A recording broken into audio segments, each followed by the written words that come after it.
Hi friends, welcome to Kannada channel. ನಾವು ಮಾಡುವ videos ನಿಮ್ಮ ಮೊಬೈಲ್ಗೆ ನೋಟಿಫಿಕೇಶನ್ ಆಗಿ ಬರಬೇಕೆಂದರೆ ನಮ್ಮ ಚಾನೆಲ್ ಅನ್ನು ಸಬ್ಸ್ಕ್ರೈಬ್ ಮಾಡಿಕೊಂಡು ಪಕ್ಕದಲ್ಲಿರುವ ಬೆಲ್ ಐಕಾನ್ ಅನ್ನು ಸಹ ಆಕ್ಟಿವೇಟ್ ಮಾಡಿಕೊಳ್ಳಿ.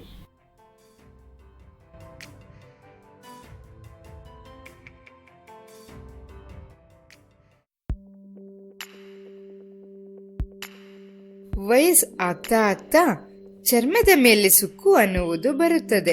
ಆದರೆ ಇನ್ನೂ ಕೆಲವರಿಗೆ ಚರ್ಮ ಹಾಳಾಗುವುದರಿಂದ ಸುಕ್ಕು ಬರುತ್ತದೆ. ಆದ್ದರಿಂದ ನಾವು ಅಂದದ ವಿಷಯದಲ್ಲಿ ಜಾಗ್ರತೆಯನ್ನು ವಹಿಸುತ್ತಾ ಈ ಸಹಜ ಸಲಹೆಗಳನ್ನು ಪಾಲಿಸುವುದರಿಂದ ಕೈ ಮೇಲೆ ಬರುವ ಸುಕ್ಕನ್ನು ದೂರ ಮಾಡಿಕೊಳ್ಳಬಹುದು. ಈಗ ಇದರ ಬಗ್ಗೆ ತಿಳಿಯೋಣ. ಪ್ರತಿದಿನ ಬೆಳಗ್ಗೆಯಿಂದ ರಾತ್ರಿವರೆಗೂ ನಮ್ಮ ಕೈಗಳು ಯಾವುದೋ ಒಂದು ಕೆಲಸದಲ್ಲಿ ನಿರತವಾಗಿರುತ್ತದೆ. ನಾವು ಕೈಗಳ ಆರೈಕೆ ಮಾಡದಿದ್ದರೆ ಚರ್ಮವು ಒಣಗಿ ಸುಕ್ಕು ಬರುತ್ತದೆ. ಇದರ ಬಗ್ಗೆ ಯೋಚನೆ ಮಾಡದೆ ಇದನ್ನು ಹೇಗೆ ದೂರ ಮಾಡಿಕೊಳ್ಳಬಹುದು ಎಂದು ನಮ್ಮ ಕನ್ನಡ ಚಾನೆಲ್ ಇಂದ ತಿಳಿದುಕೊಳ್ಳೋಣ. ಚರ್ಮದ ಮೇಲೆ ಇರುವ ಸುಕ್ಕನ್ನು ದೂರ ಮಾಡಿಕೊಳ್ಳಲು ಬೇಕಾಗಿರುವ ಮೊದಲನೇ ಪದಾರ್ಥ ಹಸಿ ಹಾಲು. ಮೊದಲಿಗೆ 1 ಸ್ಪೂನ್ ಅಷ್ಟು ಹಸಿ ಹಾಲನ್ನು ಒಂದು ಬೌಲ್ನಲ್ಲಿ ತೆಗೆದುಕೊಳ್ಳಬೇಕು.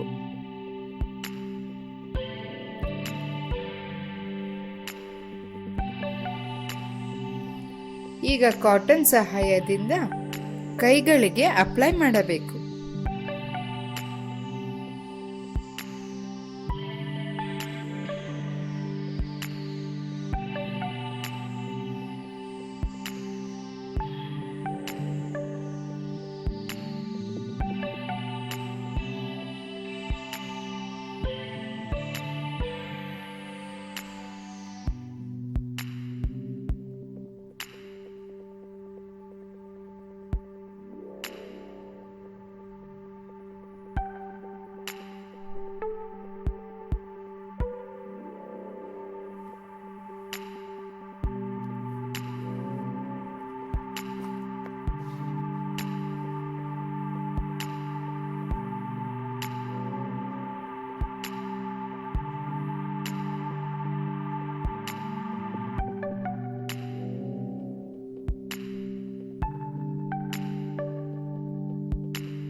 ಹೀಗೆ ಅಪ್ಲೈ ಮಾಡಿದ ನಂತರ ಇದನ್ನು ಒಣಗಲು ಬಿಡಬೇಕು.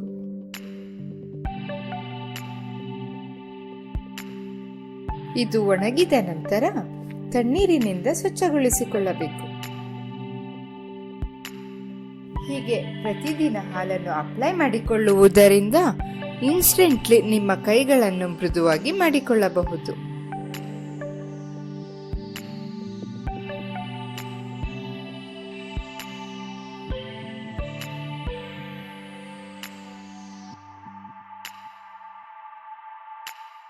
ಚರ್ಮದ ಮೇಲೆ ಇರುವ ಸುಕ್ಕನ್ನು ದೂರ ಮಾಡಿಕೊಳ್ಳಲು ನೆಕ್ಸ್ಟ್ ಪ್ರೋಸೆಸ್ ಬಾಳೆಹಣ್ಣು ಮತ್ತು ಜೇನುತುಪ್ಪ ಹ್ಯಾಂಡ್ ಪ್ಯಾಕ್.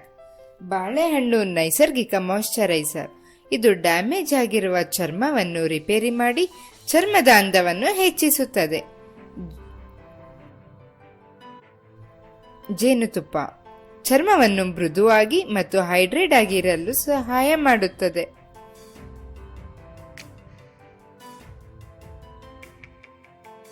ಮೊದಲಿಗೆ ಒಂದು ಬಾಳೆಹಣ್ಣನ್ನು ಚಿಕ್ಕ ಚಿಕ್ಕ ಪೀಸಸ್ಗಳಾಗಿ ಮಾಡಿಕೊಳ್ಳಬೇಕು.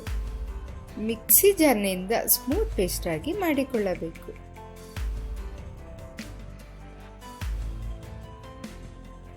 ಒಂದು ಸ್ಪೂನ್ ಅಷ್ಟು ಬಾಳೆಹಣ್ಣಿನ ಪೇಸ್ಟ್ ಅನ್ನು ಈಗ ತೆಗೆದುಕೊಳ್ಳೋಣ.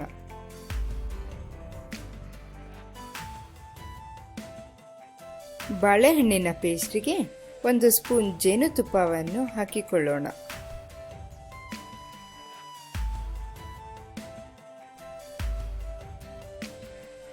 ಈಗ ಇದನ್ನು ಚೆನ್ನಾಗಿ ಮಿಶ್ರಣ ಮಾಡಿಕೊಳ್ಳಬೇಕು.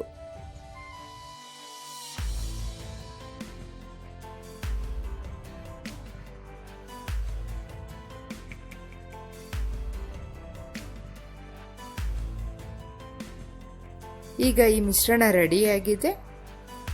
ಈಗ ಈ ಮಿಶ್ರಣದ ಪೇಸ್ಟನ್ನು ಕೈಗಳಿಗೆ ಅಪ್ಲೈ ಮಾಡೋಣ.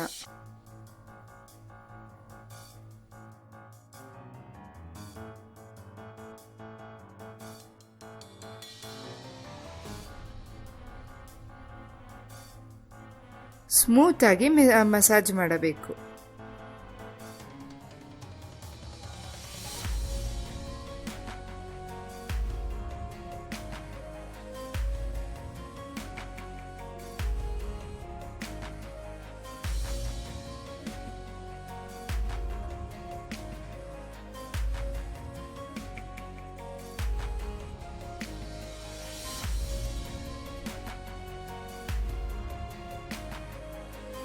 ಈಗ ಇದು ಒಣಗಿದ ಮೇಲೆ ತಣ್ಣೀರಿನಿಂದ ಕೈಗಳನ್ನು ತೊಳೆದುಕೊಳ್ಳೋಣ.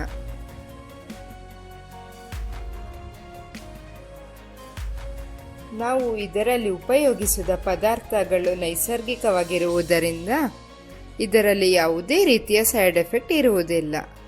ಸೊ ಆದ್ದರಿಂದ ಈ ಪ್ಯಾಕ್ ಅನ್ನು ಪ್ರತಿದಿನ ಉಪಯೋಗಿಸಬಹುದು.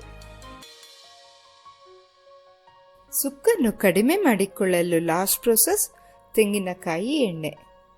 ಈ ತೆಂಗಿನಕಾಯಿ ಎಣ್ಣೆಯಲ್ಲಿರುವ ಫ್ಯಾಟಿ ಆಸಿಡ್ಸ್ ಒಣಚರ್ಮ ಮತ್ತು ರಫ್ ಹ್ಯಾಂಡ್ಸ್ಗಳನ್ನು ಮೃದುವಾಗಿ ಮಾಡುತ್ತದೆ. ಬೆಚ್ಚನೆಯ ತೆಂಗಿನ ಎಣ್ಣೆಯನ್ನು ಕೈಗಳಿಗೆ ಅಪ್ಲೈ ಮಾಡಿ ನಿಧಾನವಾಗಿ 5 ನಿಮಿಷಗಳ ಕಾಲ ವೃತ್ತಾಕಾರದಲ್ಲಿ ಮಸಾಜ್ ಮಾಡಬೇಕು. ಇದನ್ನು ರಾತ್ರಿ ಮಲಗುವ ಮುನ್ನ ಅಪ್ಲೈ ಮಾಡಿಕೊಂಡರೆ ಒಳ್ಳೆಯ ಫಲಿತಾಂಶಗಳನ್ನು ಕಾಣಬಹುದು.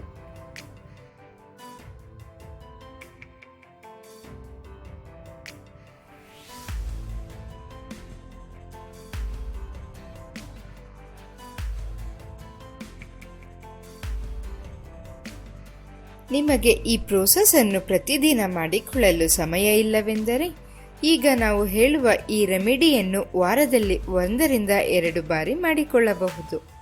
ಕೈಗಳಿಗಿಂತ ಮುಖದ ಬಣ್ಣ 2 ಪಟ್ಟು ಹೆಚ್ಚಾಗಿರುತ್ತದೆ. ಈಗ ನಾವು ಹೇಳುವ ಈ ರೆಮಿಡಿ ಮುಖಕ್ಕೆ ಕುತ್ತಿಗೆಗೆ ಅಪ್ಲೈ ಮಾಡಬೇಡಿ. ಇದನ್ನು ಕೈಗಳಿಗೆ ಮಾತ್ರ ಅಪ್ಲೈ ಮಾಡಬೇಕು. ಈ ರೆಮಿಡಿಗೆ ಬೇಕಾದ ಮೊದಲನೇ ಪದಾರ್ಥ ಪುಡಿ ಸಕ್ಕರೆ. 1 ಸ್ಪೂನಷ್ಟು ಪುಡಿ ಸಕ್ಕರೆಯನ್ನು ಒಂದು ಬೌಲ್ನಲ್ಲಿ ತೆಗೆದುಕೊಳ್ಳೋಣ. ನೆಕ್ಸ್ಟ್ ಪದಾರ್ಥ ಅರಿಶಿಣದ ಪುಡಿ. ಅರಿಶಿಣದ ಪುಡಿಯನ್ನು ಮುಖಕ್ಕೆ ತುಂಬಾ ಲೈಟ್ ಆಗಿ ಅಪ್ಲೈ ಮಾಡಬೇಕು. ಮುಖಕ್ಕೆ ಲಿಂಬೆ ಹಣ್ಣನ್ನು ಡೈರೆಕ್ಟ್ ಆಗಿ ಅಪ್ಲೈ ಮಾಡಬೇಡಿ. ತುಂಬಾ ಜನರು ಅರಿಶಿಣದ ಪುಡಿ, ನಿಂಬೆ ಹಣ್ಣಿನ ರಸವನ್ನು ಅಪ್ಲೈ ಮಾಡುತ್ತಾ ಇರುತ್ತಾರೆ. ಇದು ತುಂಬಾ ತಪ್ಪು. ಇದು ತುಂಬಾ ಸುಲಭವಾಗಿ ಪಿಗ್ಮೆಂಟೇಷನ್ ಬರುವುದಕ್ಕೆ ದಾರಿ ಮಾಡಿಕೊಡುತ್ತದೆ. ಇದು ಚರ್ಮವನ್ನು ಕಪ್ಪು ಮಾಡುತ್ತದೆ. ಈ ಪ್ಯಾಕ್ಗೆ ಬೇಕಾದ ನೆಕ್ಸ್ಟ್ ಪದಾರ್ಥ ಜೇನುತುಪ್ಪ. ಜೇನುತುಪ್ಪದಲ್ಲಿ ಲಾಟ್ ಆಫ್ ಮಾಯಿಶ್ಚರೈಸರ್ ಇರುತ್ತದೆ. ಅರ್ಧ ಸ್ಪೂನ್ ಜೇನುತುಪ್ಪವನ್ನು ಇದರಲ್ಲಿ ಹಾಕಿಕೊಳ್ಳೋಣ.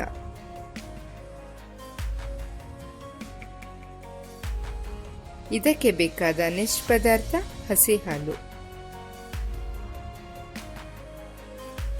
1 ಸ್ಪೂನ್ ಅಷ್ಟು ಹಸಿ ಹಾಲನ್ನು ಇದರಲ್ಲಿ ಹಾಕಿಕೊಳ್ಳೋಣ.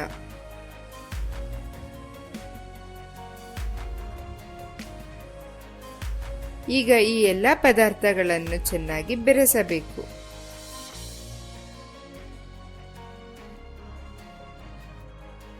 ಚಿಟಿಕೆಯಷ್ಟು ಅರಿಶಿಣದ ಪುಡಿಯನ್ನು ಇದರಲ್ಲಿ ಹಾಕಿಕೊಳ್ಳೋಣ. ಈಗ ಇದನ್ನು ಚೆನ್ನಾಗಿ ಮಿಕ್ಸ್ ಮಾಡೋಣ.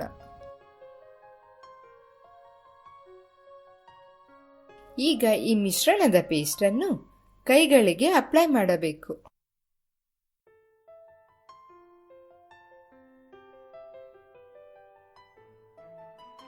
ಸ್ಮೂತ್ ಆಗಿ ಬೆರಳಿನ ಸಹಾಯದಿಂದ ಮಾತ್ರ ಮಸಾಜ್ ಮಾಡಬೇಕು.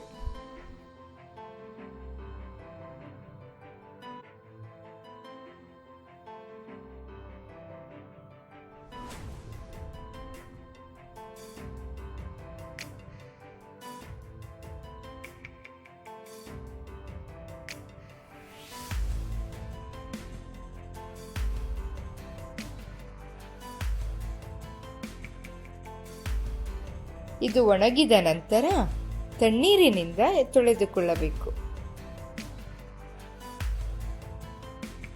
ವಾರದಲ್ಲಿ 1 ರಿಂದ 2 ಬಾರಿ ಹೀಗೆ ಮಾಡಿಕೊಳ್ಳುವುದರಿಂದ ನಿಮ್ಮ ಚರ್ಮವನ್ನು ಮೃದುವಾಗಿ ಮತ್ತು ಅಂದವಾಗಿ ಮಾಡಿಕೊಳ್ಳಬಹುದು. ಹಾಗೆಯೇ ಸುಕ್ಕು ಬರದಂತೆ ಸಹ ನೋಡಿಕೊಳ್ಳಬಹುದು.